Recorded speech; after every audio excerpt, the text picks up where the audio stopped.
Radio Kédougou, le journal avec Sotelma Malitaire.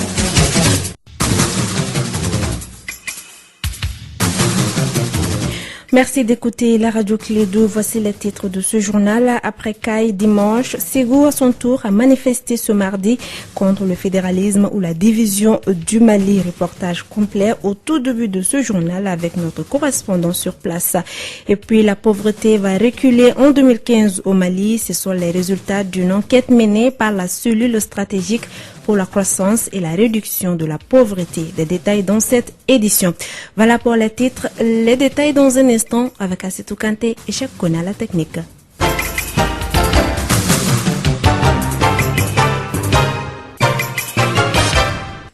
Bonsoir à toutes et à tous et bienvenue dans ce journal. À l'instar d'autres localités du Mali, les populations de Ségou ont marché ce mardi pour réclamer l'intégrité territoriale du Mali, organisée par la coordination régionale de la société civile de Ségou. Cette marche a mobilisé toutes les couches sociopolitiques de la ville de Ségou. Reportage d'Ouba Dambélé. Ségou joint sa voix à celle des autres parties du Mali pour dire non à la partition géographique du pays. Niamanzé Dissa, président de la société civile de Ségou. Nous, société civile et forces vives de la région de Ségou, opposons notre refus catégorique à tout accord, fut-il obtenu sous la houlette de quelques partenaires ou amis du Mali qu'ils soient, de nature à assurer intelligemment la partition du Mali. Disons non à toute velléité d'indépendance, d'autonomie ou de fédéralisme dans notre cher Maliba. Rassurons, Monsieur le Président de la République du Mali, son Excellence Ibrahim Boubacar Keïta et son gouvernement, du soutien indéfectible de la société civile et des forces vives de la région de Ségou dans la quête d'une paix définitive dans un Mali laïque et indivisible. Une action patriotique en soutien aux autorités politiques et administratives. Thierno Boubacar Sissé, gouverneur de la 4e région. Vive le Mali pour que vive la nation. Vive le Mali pour que vive la nation. Je suis ce matin très heureux de vous recevoir au nom des plus hautes autorités de notre région et particulièrement nos autorités au niveau national, le chef de l'État que je représente ici dans la région, pour vous dire merci. Merci pour ce soutien et merci pour cette volonté manifeste. Unis, nous bâtissons le Mali un et indivisible. Le taux de pauvreté connaîtra une baisse significative en 2015 au Mali. C'est ce que nous révèlent les statistiques de la cellule stratégique pour la croissance et la réduction de la pauvreté.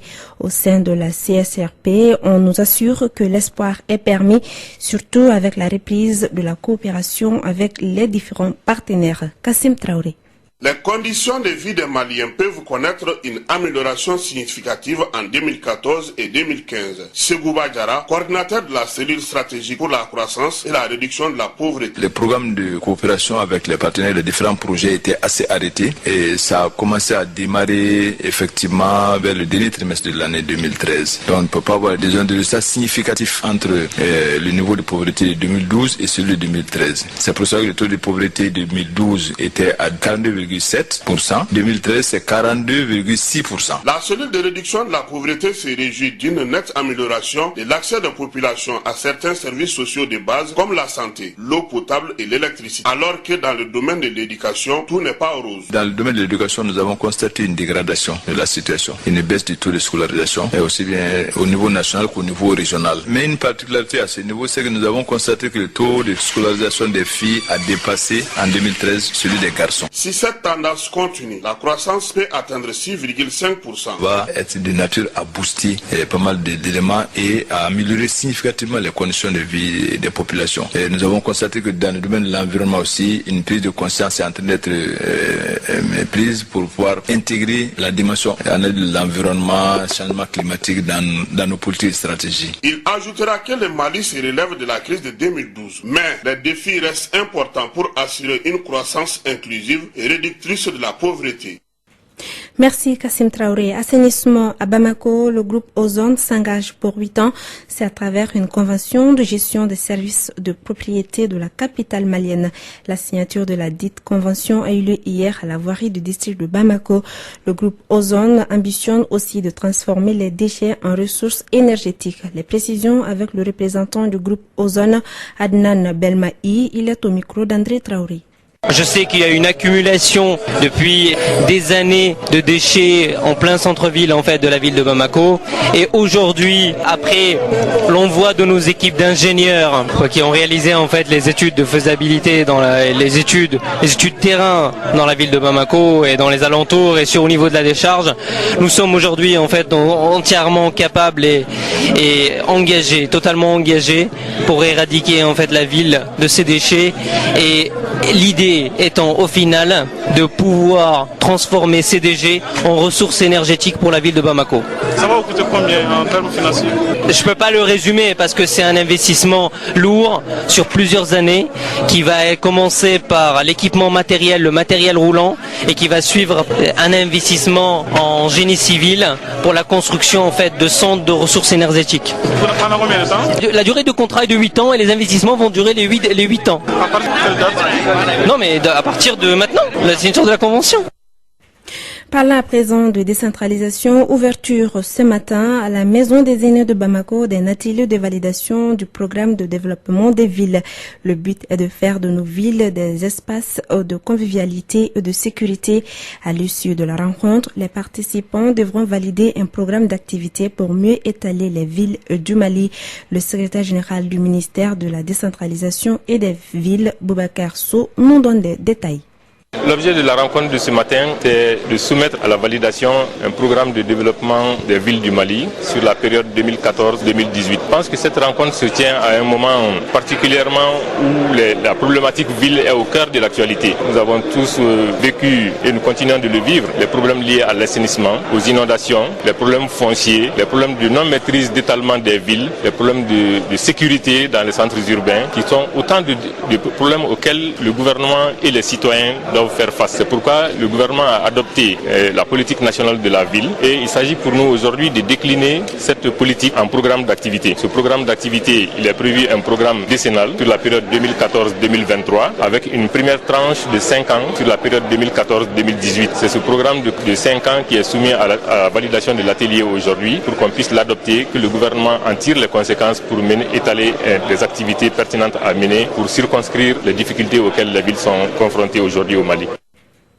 Toujours parlant de décentralisation, cette fois-ci à Ségou, informer et sensibiliser les acteurs de la décentralisation sur la suppression de la collectivité territoriale. C'est l'objet d'une rencontre de 2 jours qui a démarré hier. Il s'agit pour les acteurs concernés d'échanger sur les objectifs et les implications de cette nouvelle mesure gouvernementale. Correspondance Douba Dambélé. Ce cadre de concertation s'inscrit dans l'organisation et l'harmonisation administrative du territoire. Mamadou Gauss Traoré, représentant du gouverneur. À titre de rappel, une des fortes recommandations des États généraux de la décentralisation tenus les 21, 22 et 23 octobre 2013 a été la nécessité de rationaliser l'organisation territoriale de notre pays et de régler la question de la pertinence de la collectivité certes dans le découpage administratif. C'est donc conformément à cette logique que se tient aujourd'hui cet atelier de concertation en vue d'évaluer de façon participative la pertinence de la collectivité cercle. Une compréhension partagée de la simplification du dispositif institutionnel de la décentralisation. Bakari Amadou Bagayogo, ministère de l'administration territoriale et de la ville. La recommandation dit clairement qu'il faut aller à l'approfondissement de la décentralisation en passant par la régionalisation. En ce moment, la région sera le centre de développement économique, social et culturel. Étant donné que l'objectif c'est d'aller à un approfondissement de la décentralisation par la régionalisation, donc le maintien de la région devient de facto un impératif. Et le socle de la décentralisation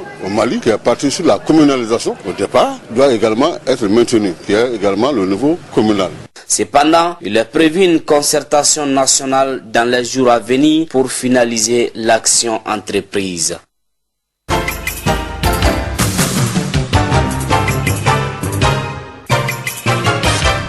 13h passées de 10 minutes, par la présence d'un autre sujet, célébration hier de la 9e édition de la journée commémorative des événements de Seta et Melilla au centre Djoliba. La journée a été organisée par l'association Retour Travail Dignité. Objectif, sensibiliser et améliorer les conditions d'accueil des migrants de retour forcé. Reportage Aminata Diallo.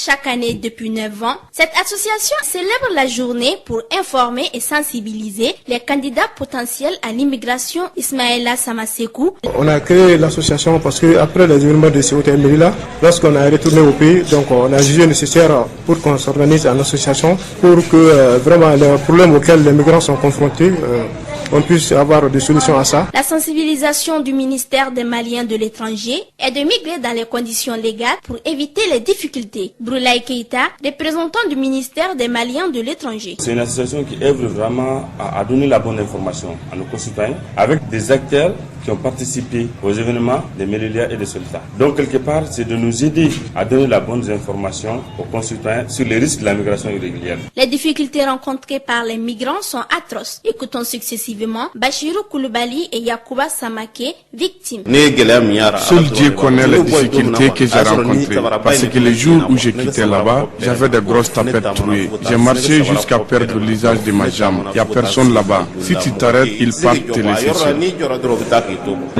Je suis allé à la mer à 4 reprises. La première fois, notre bateau a failli chaviller. Mais avant d'arriver à destination, j'ai beaucoup souffert en Algérie, au Maroc, etc. Selon le représentant du ministère des Maliens de l'étranger, une politique nationale de migration a été adoptée par le Conseil des ministres le 3 septembre 2014. Protection des trésors humains vivants, une initiative de l'UNESCO qui vise la sauvegarde des savoirs immatériel. Ainsi, depuis 2008, le Mali a procédé à la détermination de 7 trésors humains vivants. Les critères de sélection sont définis par le ministère de la Culture, mais toutes les personnes désignées doivent être vivantes parce qu'un autre but est de permettre à ces personnes de transmettre leur savoir avant de mourir. Kassim Traoré nous parle des trésors humains vivants du Mali, comment ils ont été choisis et qu'est-ce que l'État doit faire pour eux.